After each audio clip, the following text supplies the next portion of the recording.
34장. 요시야는 8세의 왕위에 올라 예루살렘에서 31년간 다스렸다. 그는 야훼의 눈에 들게 바른 정치를 폈다. 모든 일에 태초 다윗을 본받아 한 발짝씩 어긋나지 않고 그대로 살았다. 왕위에 오른 지 8년 되는 해 아직 나이 어린 몸으로 그는 태조 다윗의 하나님을 찾기 시작하여 12년에는 유다와 예루살렘에서 부정한 산당의 아사라 묵상, 새긴 우상과 부어 만든 우상을 갈아채워 버리기 시작했다. 그의 앞에는 사람들이 바알제단을 뜯어내고 그 위에 올려놓았던 부양단을 부숴버렸다. 그는 아사라 묵상과 새긴 우상과 부어 만든 우상들을 부숴 가루를 만들어가지고 그 우상들에게 제사 지내던 사람들이 머리 위에 무덤 위에 뿌렸다. 사제들의 뼈를 그 제단 위에서 달렸다. 이렇게 유다와 예루살렘의 부정을 벗겼다. 그는 므낫세와 에브라임과 시몬, 지방을 납달리까지 두루 돌아다니며 각 성읍에서 선전들을 허물었다. 온 이스라엘 땅에서 제단을 뜯어내고 아사라 묵상과 새긴 우상과 부어 만든 우상을 때려 부숴 가루를 만들어 분향단에 부숴버리고 예루살렘으로 돌아왔다. 요시야가 나라와 성전을 깨끗이 하며 다스린 지 18년이 되는 해 그는 아살리아의 아들 사반, 성주 마아세야 요아스의 아들 의전 대신 요아를 보내어 그의 하나님 야훼의 성전을 보수하게 하였다. 그때 사람들이 하나님의 성전에 가져다 바타는 헌금이었다. 므낫세와 에브라임 비롯한 모든 이스라엘 사람들과 유다와 베냐민 사람들과 예루살렘 시민이 바치는 것을 성전문을 지키는 레위인이 모아두었던 것이다. 그들은 이 돈을 사제에게 hil기야에게 전했다. 이 돈은 야훼 성전 공사 감독의 손을 거쳐 야훼 성전을 수리하고 복원하는 데 지불되었다. 그들은 그 돈을 목수나 돌 쌓는 사람에게 주어서 석재와 돌이나 들보 제단을 사서 유다 왕족들이 폐가로 만들어버리는 건물을 손질하게 하였다. 사람들은 정직하게 일을 했다. 이들은 감독할 사람으로는 무나리 가문의 레위인 아합과 오바디아, 그앗 가문의 즈갈리야와 모슬람이 임명됐다. 이 레위인들은 모두 악기를 잘 다루는 사람들이었다. 그들은 목독군을 감독하고 각종 공사 책임자들을 감독하였다. 그 외 어떤 레위인들을 기록권, 사무원, 문지기 등의 일을 보았다. 대사제 hil기야는 야훼 성전에서 헌금을 꺼내다가 모세를 거쳐 전해진 야훼 법전을 찾았다. hil기야는 곧 공보 대신 사반에게 야훼 성전에서 법전 찾는 일을 구하고 그 책을 사반에게 넘겼다. 사반은 그 책을 가지고 어전에 나아가려었다. 임금님의 신하들이 맡은 일을 잘 해내고 있었다. 야훼 성전에 있는 돈은 있는 그대로 공사 감독들과 일꾼들에게 지불해주고 있었다. 이러한 아름다운 공보 대신 사반은 다세야 hil기야에게서 책을 한 권 받았다고 하려고 그 책을 어전에 읽어 올렸다. 왕은 그 법전에 있는 말을 듣고 옷을 찢으며 hil기야 사반의 아들 아이캄, 미가의 아들 압돈, 공보 대신 사반, 시종, 아사이야에게 명을 내렸다. 이번에 찾아낸 이 책에는 말대로라면 나는 어떻게 될 것이며 살아남아있는 이스라엘과 유다인들은 어떻게 될 것인지 야훼께 가서 물어보았다. 우리 선조들이 이 책에 기록되어 있는 야훼의 말씀을 지켜 그대로 살고 있지 아니하였으니 야훼의 무서운 진노가 진정 우리에게 내리고야 말 것이요. hil기야의 일행은 어명을 따라 군중 예복을 책임질 살롬의 아들 예언자 훌다에게 갔다. 살롬은 하이야의 손자여 도그앗의 아들이었다. 그들이 예루살렘 신시가지에 살고 있는 훌다를 찾아가서 그 일을 묻자 훌다는 이렇게 말했다.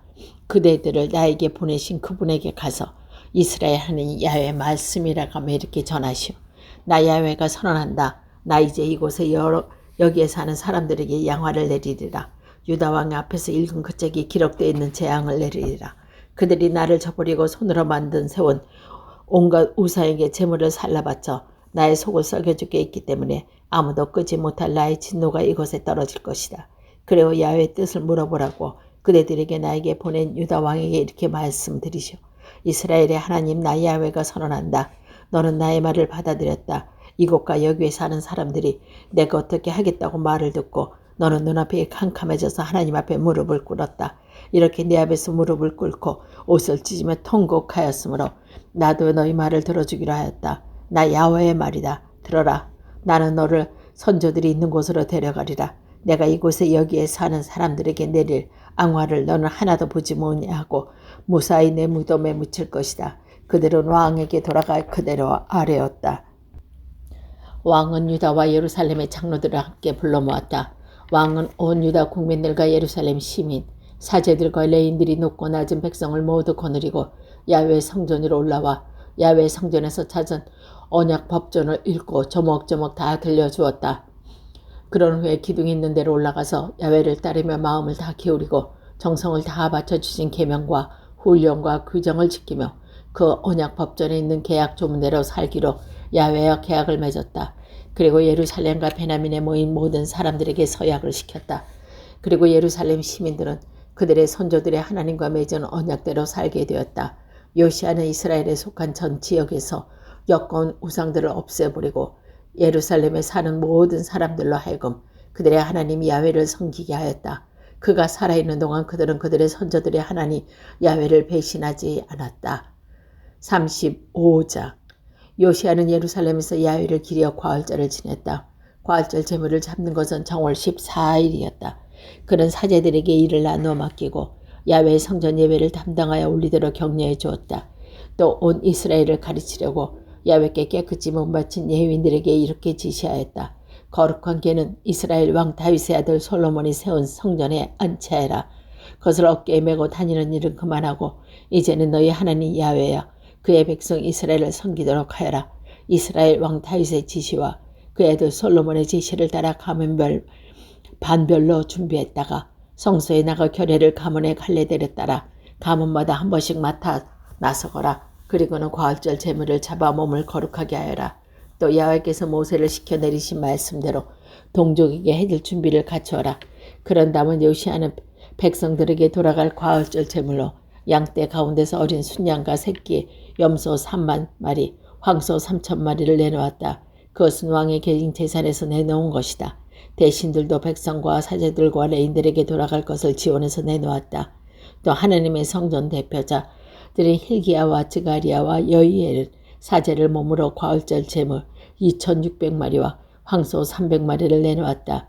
레위인의 책임자들인 고나니아와 스마야와 그의 동기인 스단네, 하사비야, 여이엘, 요자밧은 레위인들이 돌아갈 과월절 제물 5,000마리와 황소 500마리를 내놓았다. 이렇게 예비 준비를 마쳤다. 어명을 따라 사제들은 제자리에 서고 레위인들은 판을 치져 나와서 가월절 제물을 잡았다. 사제들은 그 피를 받아 뿌렸고 레위인들은 가죽을 벗기고 살라 바칠 기름을 떼어 넣어 일반 백성의 가문으로 각 갈래줘 모세의 책에 기록되어 있는 대로 야훼께 바치게 하였다. 소도 그렇게 하였다. 그리고 가월절 제물을 관례에 따라 불에 굽고 거룩한 제물들을 가마솥이나 노구솥이나 냄비에 끓여 튀어다니다가 모든 백성에게 나누어줬다. 그런 다음에야 자기들의 목과 아론 후손 사제들의 목을 장만하였다. 아론 후손 사제들은 밤 늦게까지 기름을 살라 바치게 겨를이 없었으므로 레위인들은 자기 목과 아론 후손 사제의 몫을 장만해야 했던 것이다. 또 다윗의 지시와 아삽 헤만 왕의 선견자 여두둔의 지신을 따라 지정된 자리에 있는 아삽 후손 성가대원들과 강문을 지키는 문지기와 목도 한참 레위인들을 마련해 주었으므로 자리를 뜨지 않고 맡은 일을 할 수 있었다. 모든 일이 준비되어 그날 야훼께 예배를 올릴 수 있었다. 요시야 왕의 명령에 따라 과월절 제물을 잡고 야훼 제단에 번제를 삼가 바쳤다. 거기에 있던 이스라엘 백성은 그때 과월절을 지키고 7일간 무교절을 지켰다. 예언저 사무엘 때 과월절은 이렇게 지킨 일은 일찍이 없었다. 요시야가 사제들과 레인들과 거기에 있는 온 유다 이스라엘인과 예루살렘 시민들을 거느리고 지킨 이번 과월절 같은 축제는 일찍이 어느 왕도 지킨 일이 없었다. 이 과월절을 지킨 것은 요시야 왕이 된 지 18년 되던 해였다. 요시야가 이렇게 성전을 바로 다음이었다. 이집트 왕 느고가 유프라테스 강 가크스미스 전투에 참가하려고 출병하였다.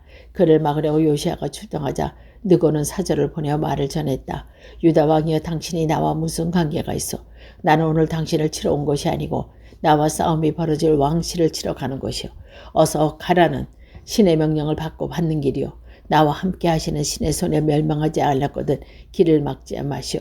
그러나 요시야는 길을 비춰주기는커녕 도리어 변장하고 싸우려고 하였다. 느고의 말은 친히 하나님께서 하신 말씀이었는데 그 말을 듣지 않고 무기또 골짜기로 정군하다가 요시야가 받은 적의 궁수에 쏜 화살에 맞았다. 왕은 부하들에게 명령했다. 나를 여기서 빼어내어라. 내가 크게 다쳤다. 왕은 부하들의 부축을 받아 병거에서 내려 부사령관 병거를 타고 예루살렘에 돌아와 숨을 거뒀다.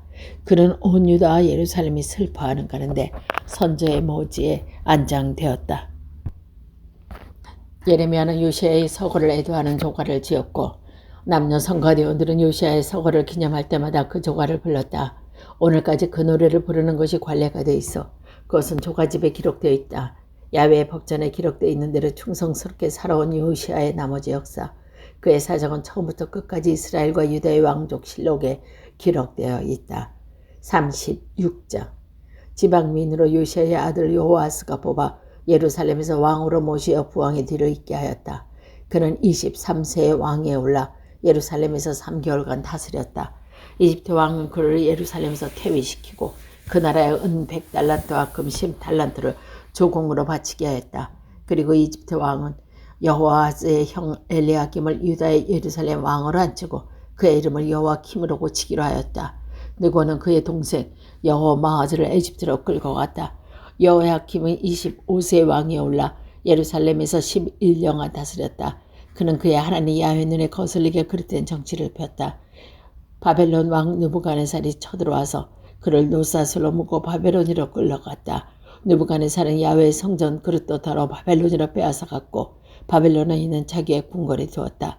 여호사밧이 얼마나 역겨운 일을 했고 그 때문에 어떤 일을 당했는지 그는 나머지 역사는 이스라엘과 유다의 왕족에 기록되어 있다.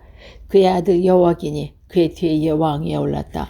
여호와긴은 18세의 왕위에 올라 예루살렘에서 석 달 열흘 동안 다스렸다. 그는 야훼 눈에 거슬리게 그릇된 정치를 폈다. 해가 바뀐 무렵에 느부갓네살 왕은 군대를 보내어 그를 바벨론으로 끌어갔고 야훼 성전에 있는 값진 그릇들도 빼앗아갔다. 그리고 그의 삼촌 시드기야와 유다와 예루살렘 왕을 앉혔다. 시드기야는 21세 왕위에 올라 이스라엘에서 11년간 다스렸다. 그는 야훼 눈에 거슬리는 예언자 예레미야를 따르지 않고 그의 하나님 야훼 눈에 거슬리는 그릇된 정치를 폈다. 느부갓네살 왕에 충성하겠다고 하나님을 두고 맹세하였으면서도 그에게 반기를 들기도 했다. 그는 고집을 부리고 이스라엘 하나님 야훼께 기어이 돌아오지 않았다. 유다 나라 대신들과 사제들과 백성들은 다른 민족들의 역겨운 풍습을 따라 점점 더 야훼께 반격하여 야훼께서 거룩하게 당신의 것을 삼으신 예루살렘 성전을 더럽혔다.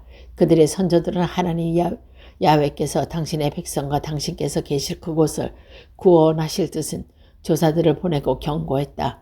그러나 사람들은 하나님의 특사를 조롱하였고 그거야말로 무조건 비웃었다. 보내신 예언자들은 놀잇감으로 삼았다. 그러다가 마침내 야훼께로 하여금 돌이킬 수 없는 분노를 터뜨리게 하셨다. 그래서 야훼께서 바벨론 왕을 끌어들이시니 바벨론 왕은 성소에서 장정들을 칼로 쳐 죽였다. 그는 장정, 처녀, 늙은이, 약자 할 것 없이 모조리 죽였다. 하나님께서 모든 사람을 그의 손에 붙이셨던 것이다. 그러나 하나님의 성전 그릇에 크건 작건 간에 모두 쓸어가고 야훼의 성전 창고에 털어갔으며 하나님의 성전을 불살르고 예루살렘 성을 허물었으며 궁정들을 불살르고 거기에 있던 값진 것을 모조리 부숴버렸다. 느부갓네살은 칼에 맞아 죽지 않고 살아남은 자들의 바벨론으로 불러다가 페르 시대가 시작되기까지 대대로 종을 부렸다. 이리하여 이 땅은 긴 세월 동안 황폐되어 말렸던 인식을 다 누리며 70년을 채우고 야훼께서 예레미야를 시켜 하신 말씀이 그대로 이루어졌다. 페르시아 황제 고레스 제1년이다. 야훼께서는 일찍이 예루살렘에게 시켜 하신 말씀을 이루시라고 페르시아 황제 고레스의 마음을 움직이셨다. 그래서 고레스는 아래와 같은 칙령을 내리고 그것을 적순 칙서를 전국에 돌렸다. 페르시아 황제 고레스의 칙령이다. 하나님이 내리시는 하나님께서 받으시는 모든 나라를 낮게 맡기셨다. 그리고 유다 나라 나와 예루살렘에 당신의 성전을 지을 인물을 나에게 지어주었다. 그 하나님 야훼께서 나도 함께 있을 당신의 모든 지역과 함께 하기를 바란다. 누구든지 원하면은 돌아가거라.